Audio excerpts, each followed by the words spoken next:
Hey everyone, it's Radek, and I'm going to show you all a little trade route here that's been making me some good money. So, as you can see, I'm a tycoon.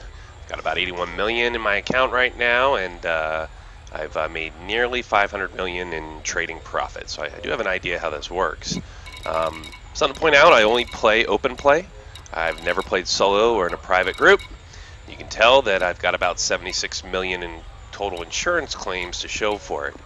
Um, it's definitely something that has made the game more fun for me. So, really encourage anybody else out there who is playing solo to, give open a try. The big thing in open is you've got to make sure that uh, you're a little smart about it.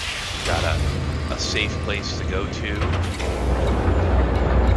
make money when you need to lick your wounds, so to speak. So, all right, well, we're going to go ahead and get started here. You'll see that I'm going to make a pretty decent jump. I'm going to jump from where I am now out to Unagak Maku, and here we go. Right now, you'll see that I'm in system BD012518. That's where I pick up gold from. I am flying an Anaconda. Landing gear retracted. For me, at least, this is the best ship in the game. I've flown, and when I mean flown, I've flown for a consistent period of time.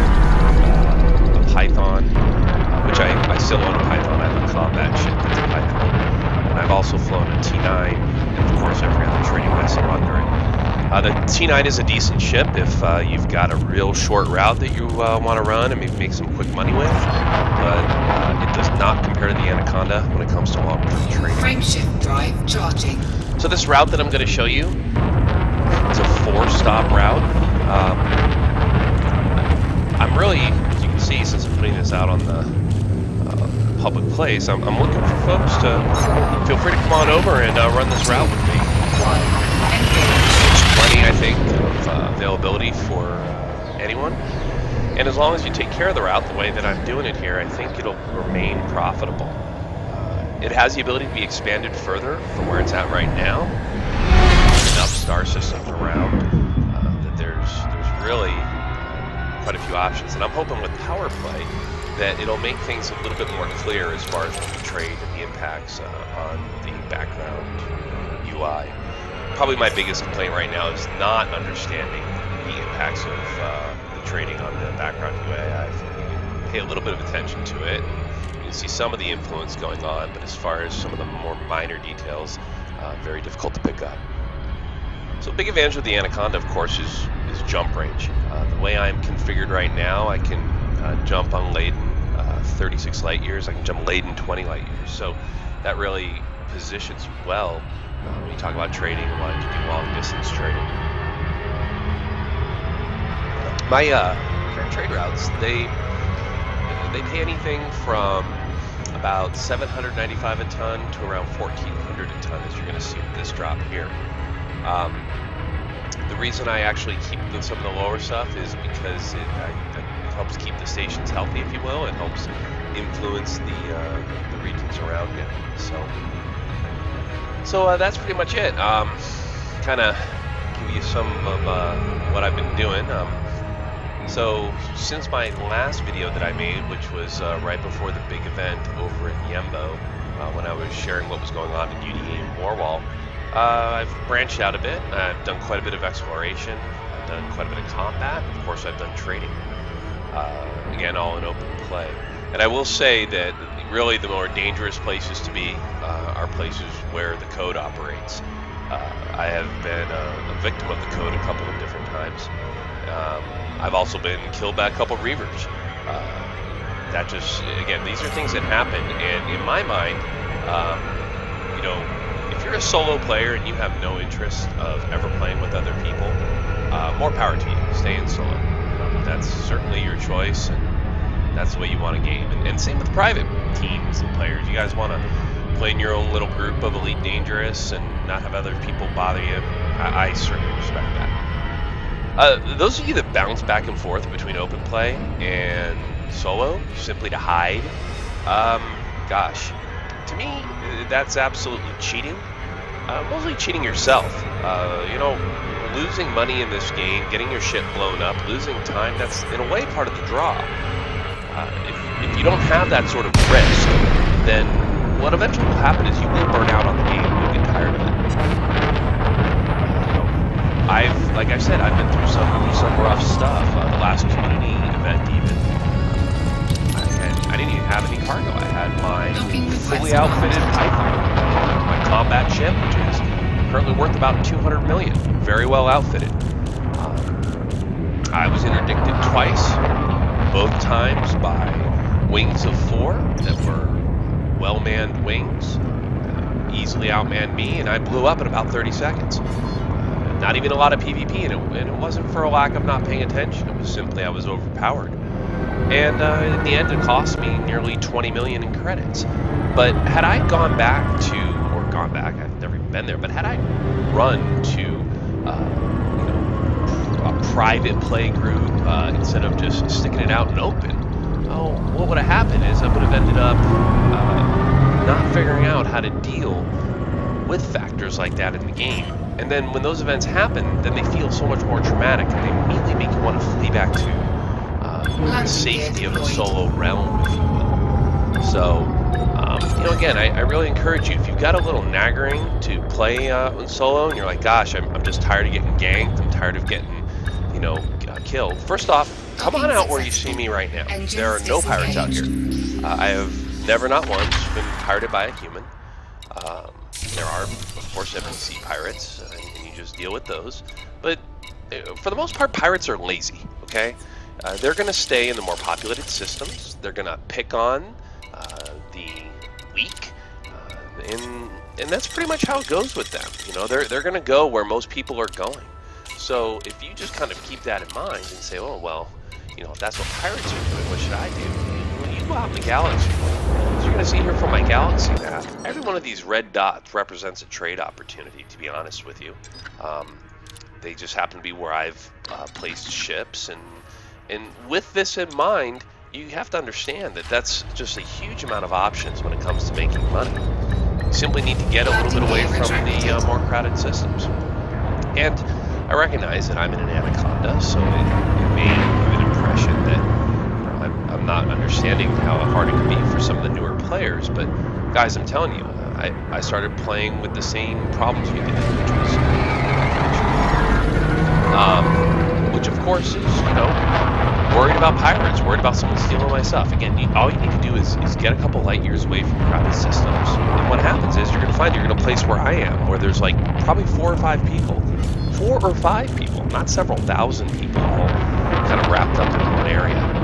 I recognize that those community events are very, they're written in such a way that makes you feel like you want to go participate in them and really do your best in all them. But those are magnets for reavers and for pirates. So, unless you're in a position that you're prepared to lose money, just stay away from those communities. Build yourself up in these smaller regions of space. Get used to the possible risk of running into a random pirate pirating you instead of running through a nest of pirates, if you will, is bound to happen. So, just some advice there from my own experience. The other nice thing about being in your own little area of space is, again, I'm hoping, with power play, what this will do is it'll kind of position you to carve out home, if you will. Carve out a space where you can, have a couple of fighter ships, have a couple of revenge ships, and be in a place where you can actually go and do something else if for some reason you've been pirated. Now, another thing about pirating,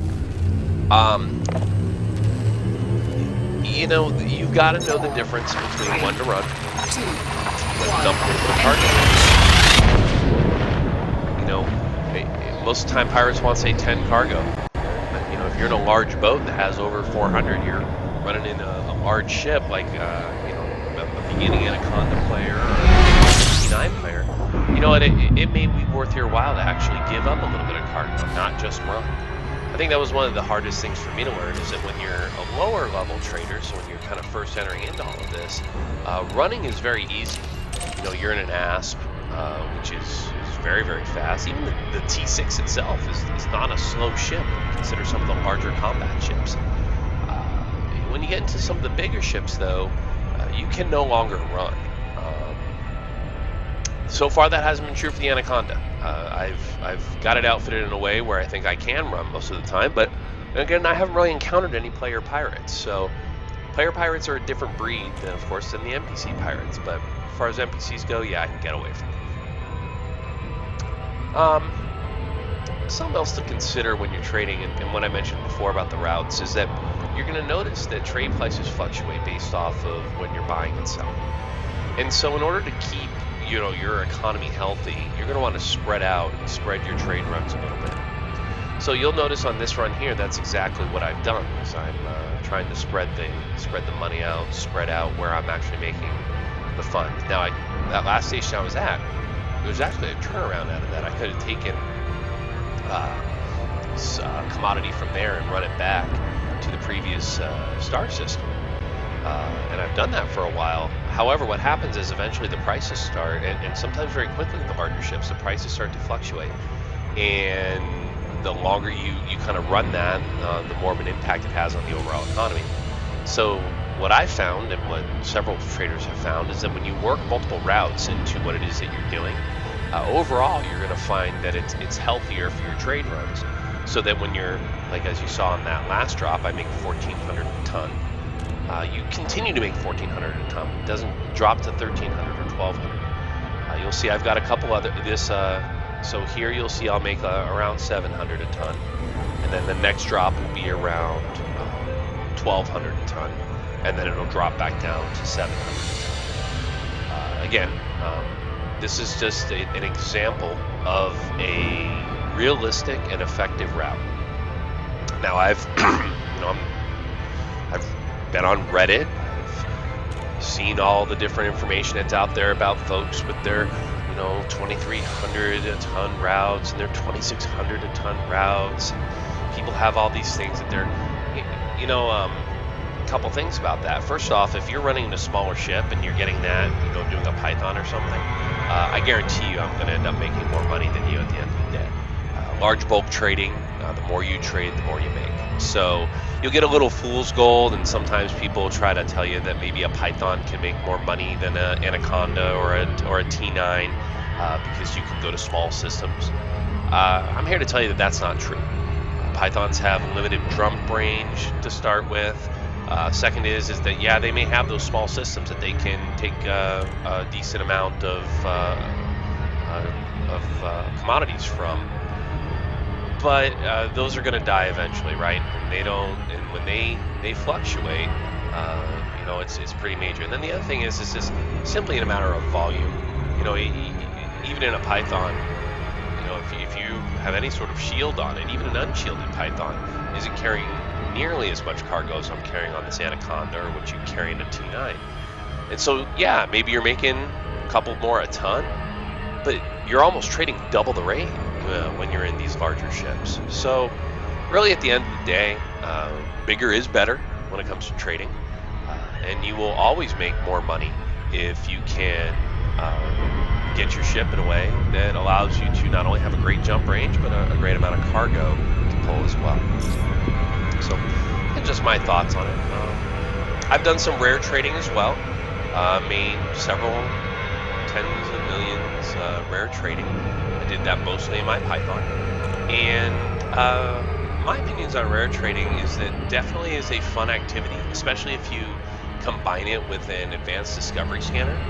You can knock out then both ranking up and trading and exploring sort of in the same time period, if you will. It's a great activity for mid-game. So if you've been doing bulk trading for a while with like a T6 and you're getting to Python size or something, I definitely recommend doing rare trading for a while. Good way to make money and fun. But once you get enough money to get one of the bigger ships, docking request granted. Again, your risk versus reward. When you rare trade, you are opening yourself up to more pirating than you do when you're bulk trading, especially when you're bulk trading in areas like this.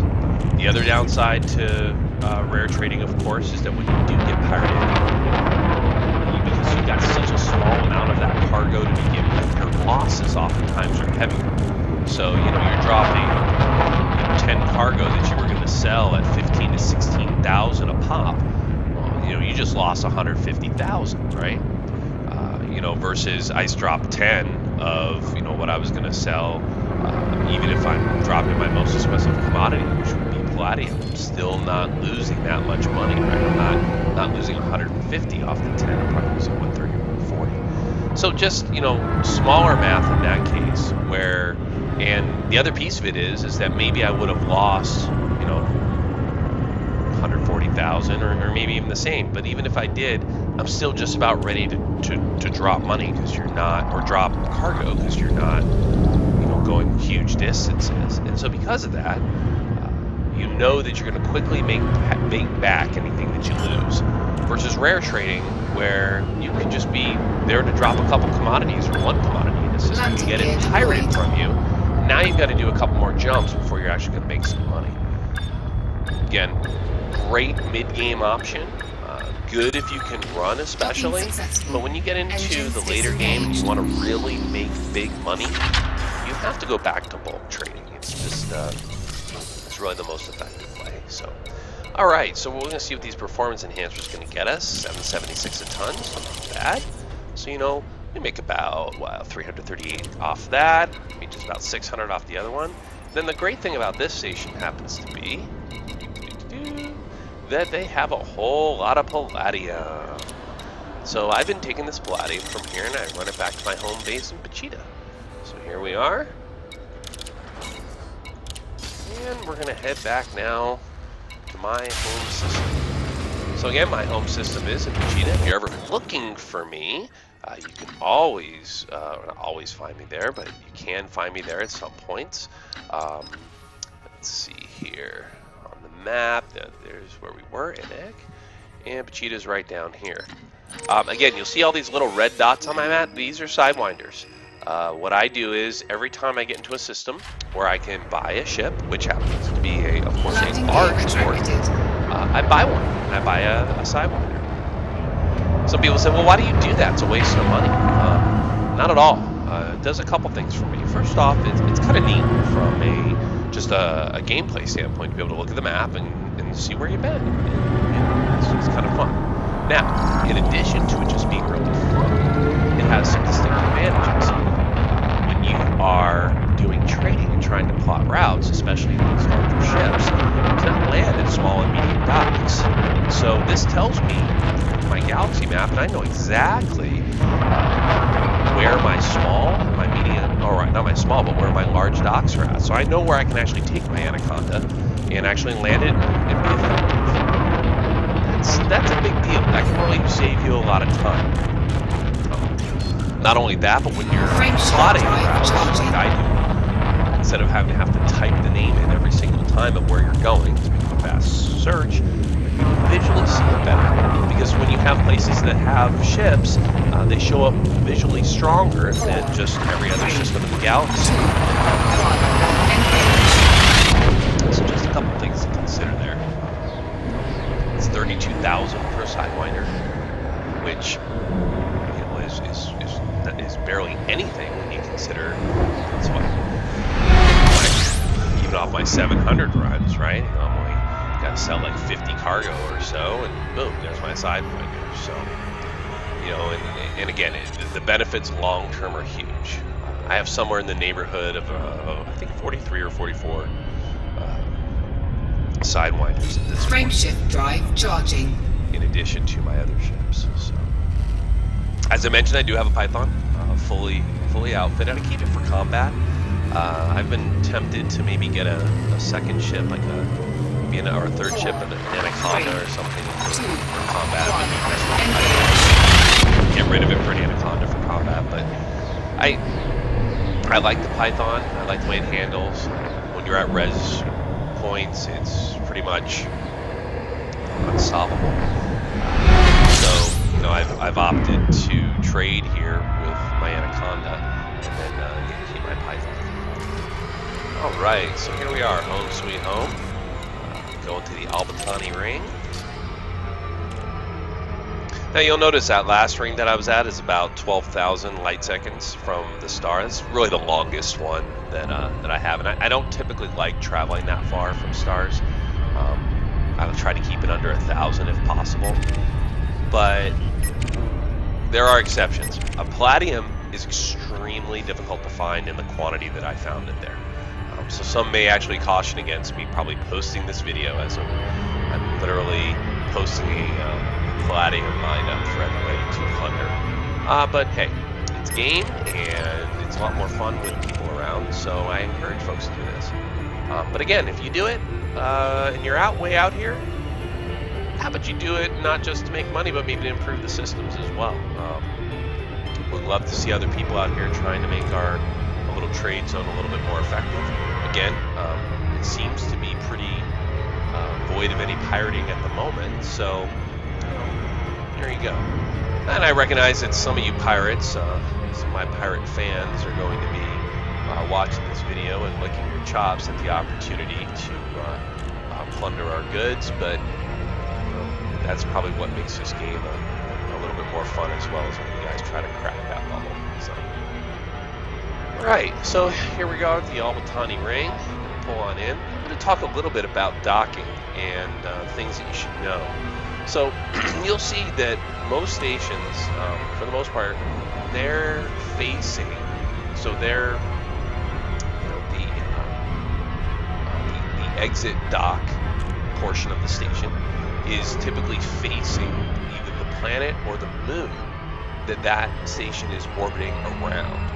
And so if you keep that in mind, you'll see that when you make your approach, you can save time by making a correct approach. Now you'll see that this station I'm coming up on is actually not around the planet, but it's around the small moon.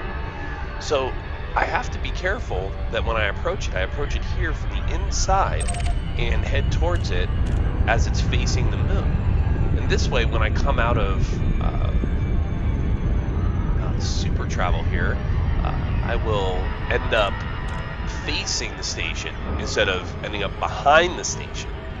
Again, that's important because when you're trading, it's really all about how long it takes you to do a route, right? The less time it takes you to actually do a route, the more money that you can earn. And so if you do these little things, such as use Super Cruise to position yourself properly as you exit, you can save yourself time. It's actually faster in Super Cruise to slow down, properly position yourself and exit, than it is to exit on the far side of the station and fly around to the other side. So, again, small little tips there just to try to help you out. The other thing I suggest, getting back to maybe some of you newer traders that are watching this, if you're a new trader, so you're not flying a big expensive ship, you really need to strip that ship. You know, you don't need shields, you don't need guns, you don't need any of that. In fact, those things hamper your ability to trade. You don't need shields because if you're in a smaller ship, you're gonna run. And if you can't run, then don't run, and you're gonna drop whatever cargo you have, okay? Shields are entirely unnecessary in that scenario, and in fact, it's fool's gold. Because if you're in a small ship and you're in a situation where you can't run, if you think the shields are going to save you, you're really not paying attention to some of the powers that ships, even as small as the Clipper, have. I mean, even a Cobra to some extent, probably not so much, but I've been torn up by asps before, even with shields. So, again, you got to really look at the risk versus reward and, consider, well, part of doing business is losing money if I get pirated.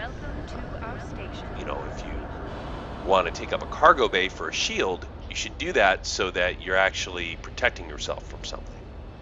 So notice here that was 1,200 a ton on the drop, so 529 in profit, not bad. And then we'll pick up the last pickup here, which here we're going to use some technology stuff. And right now I'm drifting between auto fabricators, advanced catalyzers, and robotics. Just unfortunately we're in a place right now where I don't have a huge profit margin with any of this stuff. And so because of that, it's kind of placed me in a position where I'm guessing every time. And you know what? That's kind of fun, and that's okay. Um, it changes a lot, so robotics sometimes get really cheap on me, and so I'll benefit from that. And that's in a way what I'm waiting for here, why I'm not buying robotics. I've seen these as cheap as around the 1577 cell that you see right there. So it's definitely possible for them to get less expensive. This here will be the last jump. So big advantage of the Anaconda. Look at that, 19.6 light year jump. It's just a thing of beauty when you're talking about 436 cargo. All right, so we've touched on just about everything except for the upcoming power play. We'll talk about that a little bit. I'm definitely excited for power play. First off, I've not done any mining at all in the game because it seems so grossly lacking in profit. I am definitely going to give mining a try in the next game, or the next patch, I should say, power play, because it looks like they've made it somewhat profitable. So it should be interesting to see what they've done with that. And I'm excited to give that a try. The other thing now that to me is just sort of like the appetizer, if you will, right? Something extra. To me, this really exciting thing is the potential for Endgame. So, learning more about the powers that run the galaxy, about how our actions impact those powers, how trading is impacting powers, things like that. I'm very interested to see what they're going to do. And to me, it's very important. As you can see in the game right now, I am where I won't say I'm running out of things to do. I'm certainly making money as always possible. But from a progression standpoint, it's very confusing what I'm progressing to. Got nearly 400 million, 450 million, I guess, in actual assets right now. So having that much and having two very powerful ships, having 80 million in cash, I'm kind of lost with exactly what I'm supposed to do next. Certainly I could go do all sorts of things that I feel like, if I want to go pirate bounty hunting or whatever those things. But those things to me are very much like, you do them a couple times and then it's like, all right, now what? I come from a world where endgame progression is important. That when you gear yourself up, or you gear your ship up in this case, that there's a purpose behind it, because you're trying to influence something.